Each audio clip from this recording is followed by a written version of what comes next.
আসসালামু আলাইকুম। এখন শুনবো আমরা মিজানুর রহমান আজহারের কণ্ঠে একটি সুন্দর গজল।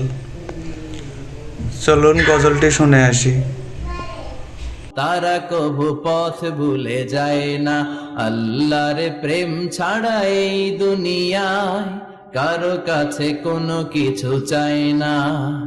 রাতের আধারে যারা সেজদাতে রয়, দু চোখের শ্রুতে নদী যেন বয়।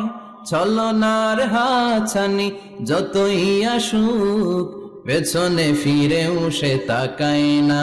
যাদের হৃদয়ে আছে আল্লাহর ভয়, তারা কবু পথ ভুলে যায় না। আল্লাহর প্রেম ছাড়া এই দুনিয়ায় কারো কাছে কোনো কিছু চাই না, কারো কাছে কোনো কিছু চাই না। ঠিক কি না?